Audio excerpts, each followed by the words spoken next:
That's good. Ho, ho, ho, it's Iain from ROCKFIEND. Folks might recall that I reviewed an outstanding piece of Christmas music from Jeanice Lee. So I'm delighted tonight to be speaking with Jeanice Lee. Hi, Jeanice. Hi. Hi, everyone. Hi. How are you? I'm fine, thank you. Thank you. Thank you for taking the time to do this interview. Really appreciate it. No, it's, that's our pleasure. And so you've the single, you've got it out now after all your hard work. It's available to Yes. to hear, and there's some physical copies. Yes, My physical copy, double A-sided single. So shall we talk first about Christmas in C minor? It's quite an extraordinary piece of music. So tell us the story behind the song. Well, it was actually written about 4 years ago. And that was the first time I was going to spend a Christmas alone. And a friend of mine wanted to give me something to focus on, and she knew that I wanted to start doing some music, and she said, "Oh, why don't you come over on Boxing Day and play a few songs for us and have dinner?" And that gave me like a project, if you like. And she said, "Oh, just think some Christmas song you might like, and play some covers and simple ones," because I couldn't really play the guitar at the time. And I tried to arrange some covers, and I just couldn't really do it because I don't do happy songs. So I ended up thinking, well, it's actually easier maybe for me just to write one. So I just wrote whatever came to my mind at the time, and it was a sad time because I just broke up with my husband at the time after being together for 23 years. So I ended up writing the first part of the song at that time, and I performed it in front of my friends, and obviously everyone was very miserable. but it was it's kind of like most of my songs is taking down memories and feelings you have at the time, and documenting journeys that I might be going through. So that song was very much part of that at that time. And so it was an acoustic song with 3 chords basically. And I've played it a couple of times at Christmas time just for fun. People usually don't understand why I would sing a song like that at Christmas, but yeah. And then once I had the band, Marco came on board, and we looked at the song and had the other members of the band looking at the song, and basically it's developed into this full-blown electric hard rock or heavy rock song. And the coda was added afterwards because we thought, well, we can't just leave it ending like that, there has to be a different ending to this. And obviously my emotional situation had moved on by then, and I felt that I could write follow-up, if you like. So the coda is very much a follow-up to how I felt afterwards, and it was focus a little bit on the emotional side of things, being less sad but more angry, and so yeah, it's a little journey that I went through, and I think it's nice to share that because it's good to let people know that not everyone enjoy Christmas, and it doesn't have to be you don't enjoy Christmas at any time, but sometimes, maybe just 1 year you lost somebody, or 1 year you broke up in a relationship, or 1 year you just had a bad time, and you don't necessarily have a good Christmas. And it's good for other people to recognize that and support people when they're going through a hard time, through a time when you're supposed to be joyful, and not everyone's joyful. So this year I think it's particularly poignant because people have lost friends and relatives through COVID. People have lost jobs. People have lost, you know, lots of things because of the current situation. And I think it makes the song more poignant, even though the song is about my, you know, I wrote it because of my personal relationship, but then ultimately it's about losing something and going through, you know, Christmas, being on your own and being sad. And I think that captures maybe some people's feeling this year, especially. Oh, I think so, yeah. And we should mention, as you touched on, that there is a happy ending. Along came Marco to mend your broken heart and also play some great guitars, so it's all good.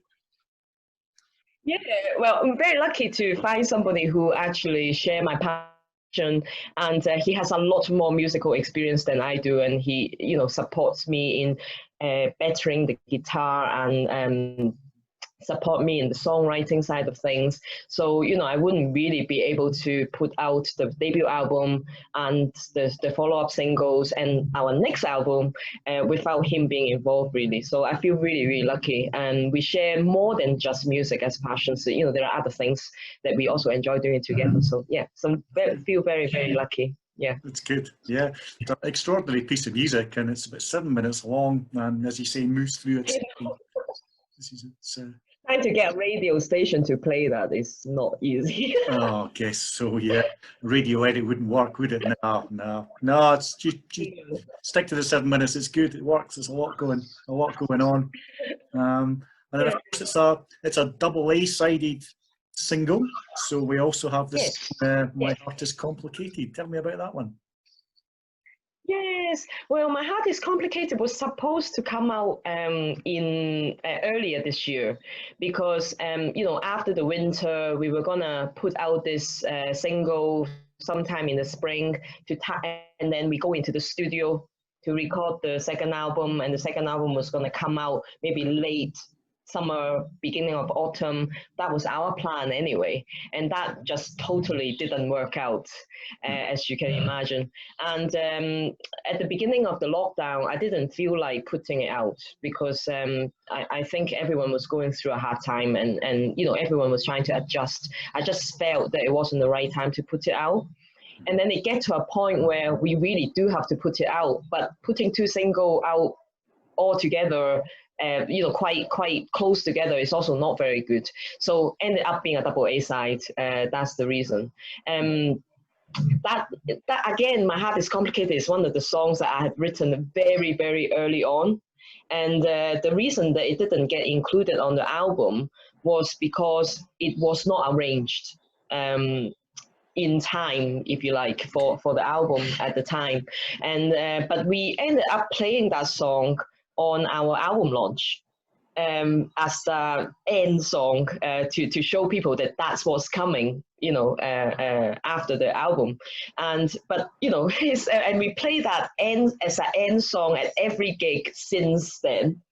And people have heard it in live shows, but they've not, you know, heard it as a studio version. So I think it's important, you know, we wanted to include it in the second album. But again, the timing of everything just makes it like, you know, if we include that in the second album now, it would be, the gap between the two is so large that it just won't feel right to put that in the second album. That's why it now become a standalone single as well. But it's definitely one of our favorite songs to play in live shows. And everyone, you know, get going and dance along to it. So even though it's not a happy song, but people still, you know, because it has a groove and people tend to. Yeah, is that about as happy as you get in your songs? Well, I don't pretend that you know, I don't write happy songs basically. Okay. And I write sad song and write. Okay. Yeah. Maybe it's not. I think if it's I'm very interested in human emotions, and the happy side of things doesn't interest me as much as the sad, the angry, the low, how low can you get, the depressing side of things, you know, those emotions really intrigue me, and I wanted to put into words as much as possible to describe those things. And to me, happy has less depth that I could describe with words. And maybe that's the reason. And I think the melody also, because I'm much more drawn to writing songs in minor, so it doesn't seem right to write happy lyrics in a minor tune, you know. So I think all in all, that's why you know, that's why we say that our music has a dark undertone, and a lot of it is reflected in the lyrics and in the tuning of the songs as well. I think that's. But I'm not an unhappy kind of person. No. So, but we don't expect any sort of drinking, partying songs or Steel Panther covers. It's all. I think it's good to you know, speak in your authentic voice and project what's in your head. It keeps it original and fresh and authentic. And you know, you can get quite a lot of generic stuff, you know, song titles and things. So no, you stick to what you do well. It's good. Thank you. My friend actually said to me when I told her that I've written this Christmas song is a sad song, and she said, "Why would you write a sad Christmas song? Write a happy one, and lots of people are going to listen to it." And I said, "Well, to be honest, I'd rather write what I want and have 10 people listen to it." And, you know, rather than trying to please the masses, which is not what I'm trying to do. I'm just trying to make music that I want to make. And I don't, you know, I don't have a record label. I don't need to answer to anybody. And so ultimately it's about what music that we as a band want to create. And my band members luckily so far has like gone down the road that what I want to write. You know, after the second album, who knows, maybe we will go a slightly different direction to explore something else. But you know, the second album has been written, so you know, we have all the songs there. So it's not happy songs. Yeah, no, that's good. We'll look forward to hearing it. So we'll come back to the angry songs. But I know you and Marco have been working really hard on videos for the double A side. Yeah. You're doing it all yourself. You've got your YouTube channel. So where the struggle at the moment? Well, the videos, we save up money in order to make this music, right? And you know, we work hard to make money to save up to do it, and we rather spend all the money on the audio, because ultimately music is about listening. It's not watching, it's listening. So to me, it's much more important to have the best audio possible. That's why we invest in a producer, we invest in, you know, doing a high quality audio. And after spending all the money on that, we don't have a budget for video, which could be a wrong strategy for like artists. But so at the moment, for these two songs, we are filming videos ourselves. And we have finished My Heart is Complicated, and it's actually a very, very simple video. And we will be showing it on Wednesday. It will be uploaded onto YouTube on Wednesday. And it's actually a very simple concept, and it reflects how the song was actually written, because I actually wrote My Heart is Complicated driving. So I wrote the whole song driving back from Elgin. I was working up north one time, and I was driving back to Edinburgh, and I basically wrote My Heart is Complicated while I was driving. So this video is basically done in the car. And, you know, due to COVID, we couldn't really get anyone else involved anyway. And luckily, you know, I have Marco because we are together and he could help me. So just the two of us doing it basically. And the Christmas one is a mixture of filming at home.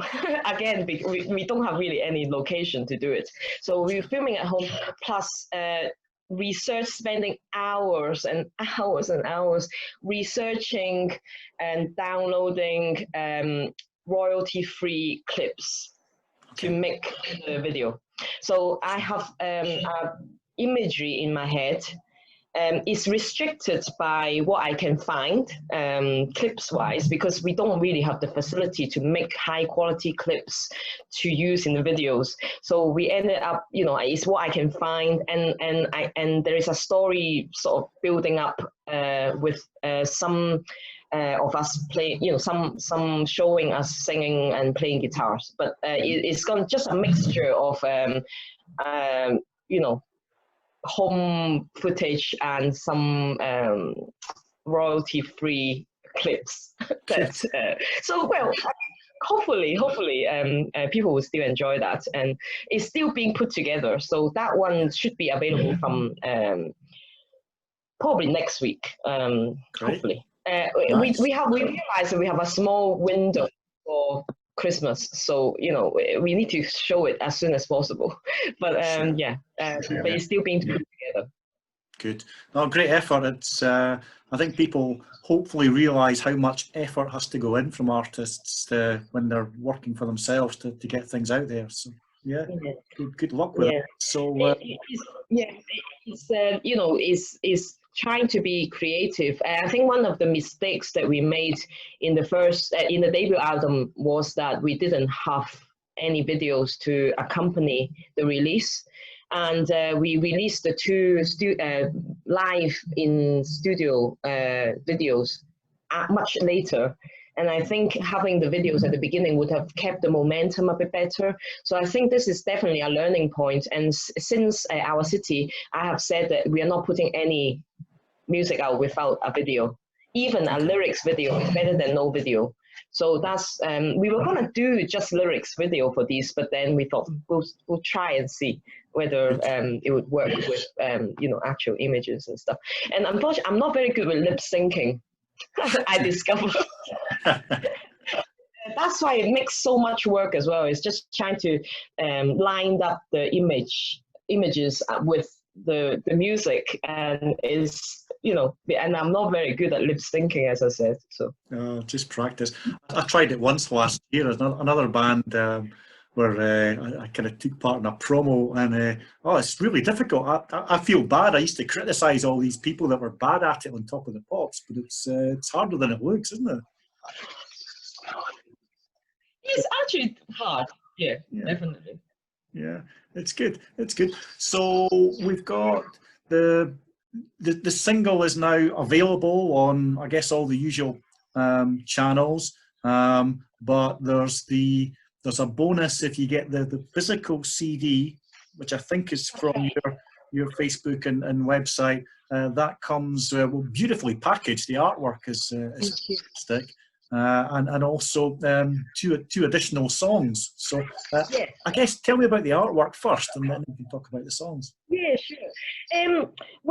So My Heart is Complicated was done by a very dear friend of mine, Demi.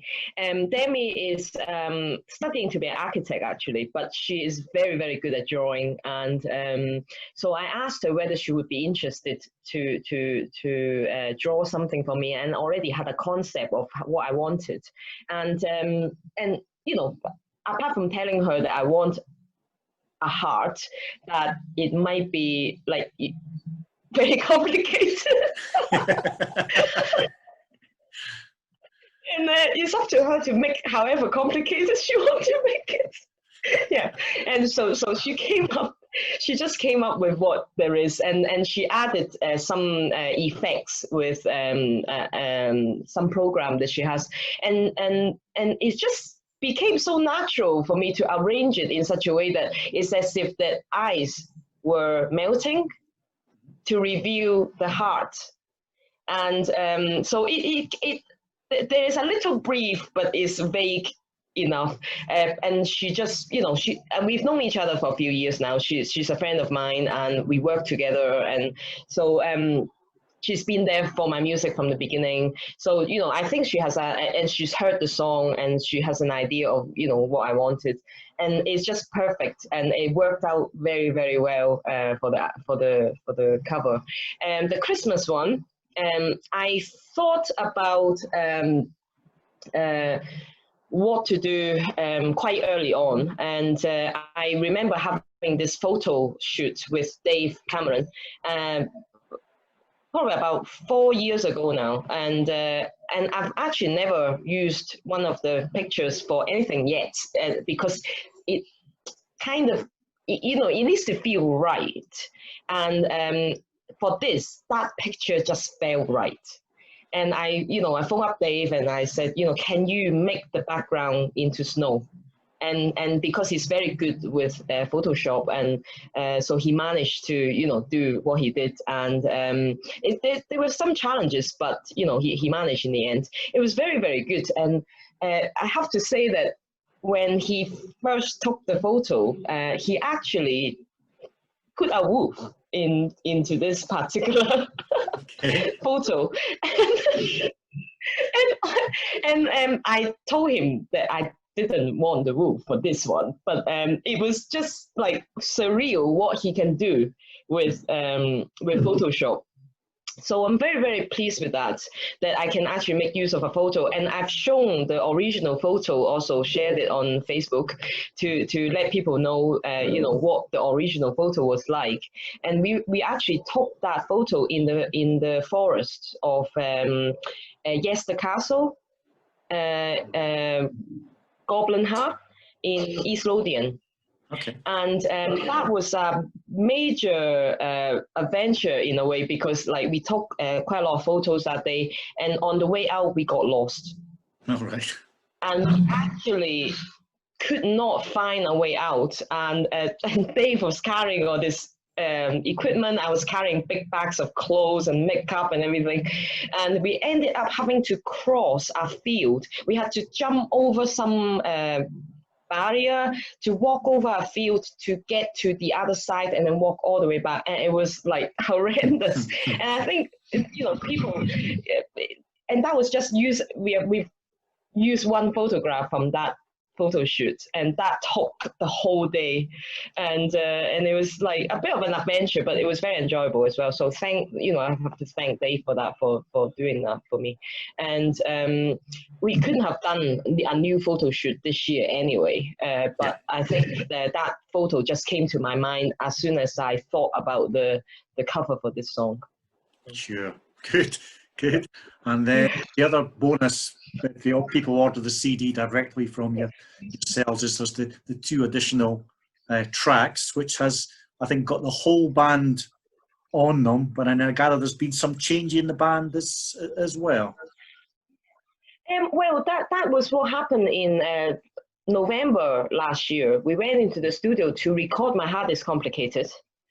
Thinking that we would release it in spring. And we also did 2 songs live in the studio in order to get a video, because we didn't have any proper videos online. So I wanted to have a couple of proper videos, and we decided to do it at Brian Ramage's studio. And so we recorded live those 2 tracks, and you know, the video has been out since I think since beginning of the year. And but the audio side of things, we decided to put it onto this CD just to make the CD you know, have a bit more on it than just 2 songs. So and that was with the full band, with Iain on bass and Graham on drums.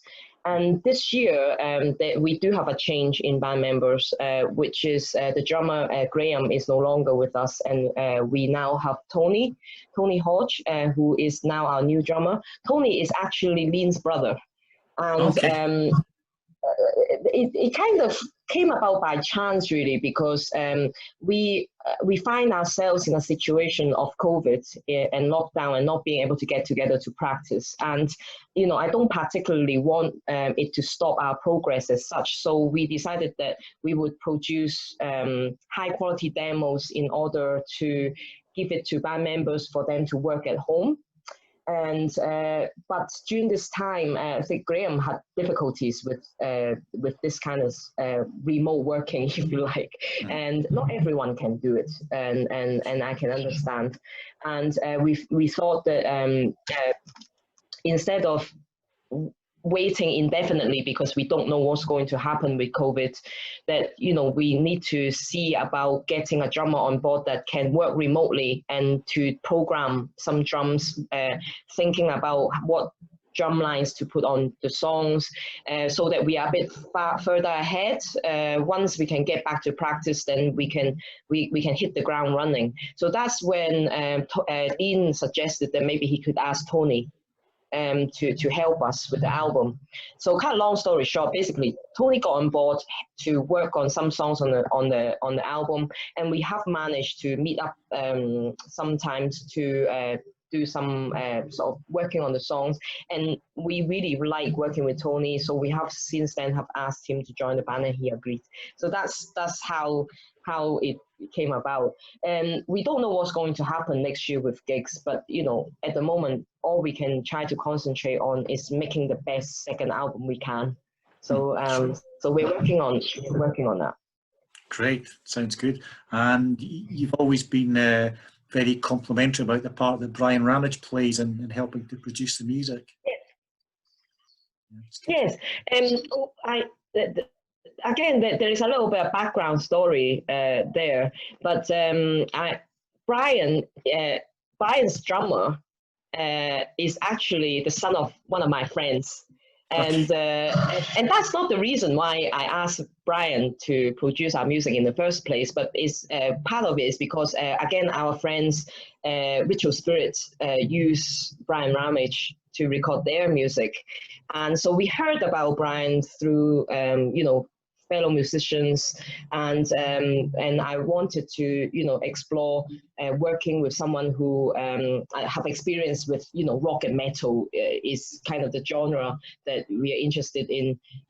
So we approached him at the beginning, and I think at the beginning it was very much a very steep learning curve, definitely for me, and I've never worked in that put any music down in the past, and my guitar playing was amateurish, and so it was very hard going at the beginning, but he pushed us hard, and because ultimately he wants us to have a good product, and I think the product really exceeded our expectations, and moving on from there, and I think we have grown as a band since the first album a lot, and I have grown as a songwriter, I've grown as a musician, guitarist, vocalist, and we've been back in the studio. This is our fourth time that we went into the studio for this Christmas in C minor.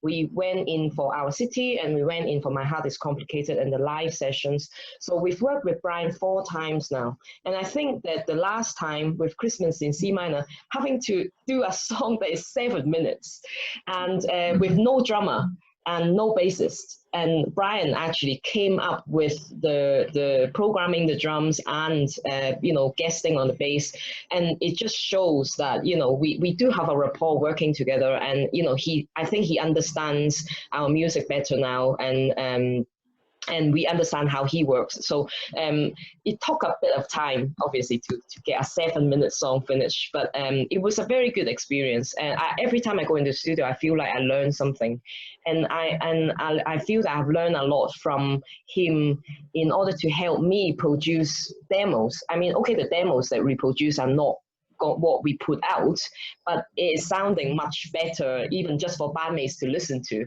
and I think even those aspects I have to thank Brian for. Great. We've mentioned the song Our City a couple of times, and again, you mentioned Angry Song. So that's an angry song, and it's got some great angry guitar from Marco on it. Tell people the story behind it. Well, if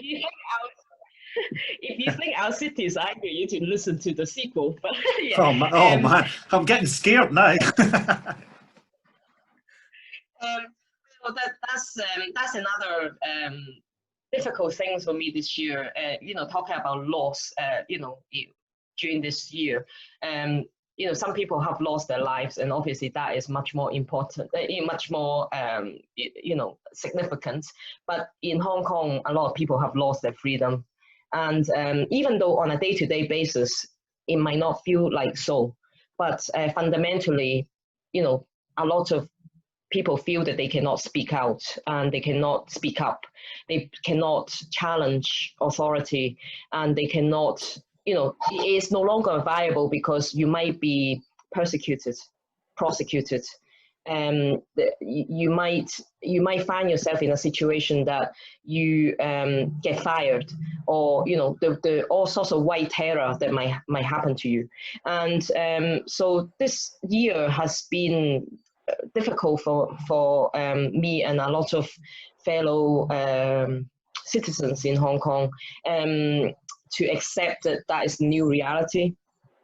And so it's I feel that I'm lucky to be able to put some of these emotions down in music. I also have to think about consequences here as well, because obviously I have family there. I still need to go and visit, and there are also limits to what I can say, that I don't want to cause trouble for my family, for example.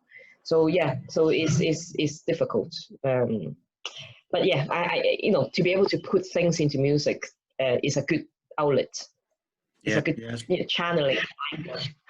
Yeah, and again, it's passionate, and it really comes across in the songs, and it's coming from the complicated heart, So it's good.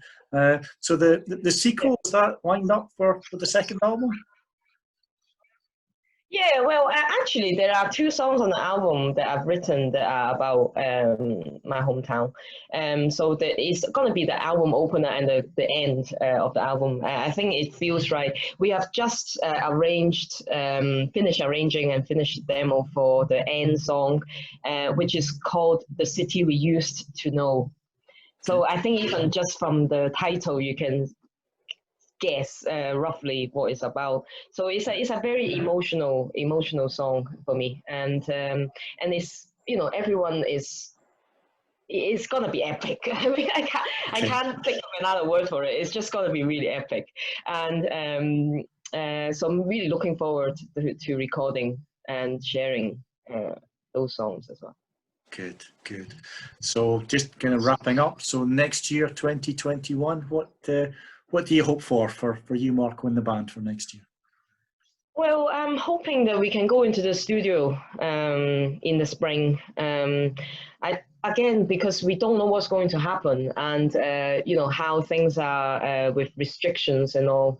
And so hopefully we can go into the studio in the spring, and then we can bring out the album sometime, maybe late spring, early summer. It really depends when we can go into the studio, because it takes quite a bit of time to plan the release, and this is only me learning from doing, by the way, and I really don't know whether I'm doing things wrong, whether there is a right or wrong, I don't know.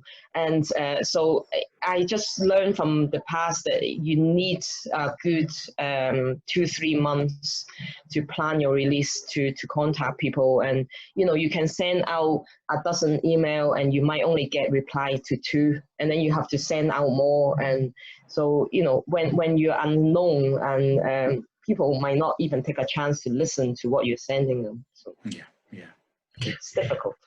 Yeah, well, you should both try and get some rest at Christmas, because I know it's been a massive effort to get your music and the videos. I hope it does well. It deserves to. It's just something a bit different. It's really good, and fingers crossed. So one final question. Yeah, one final question. What's your favourite Christmas movie of all time?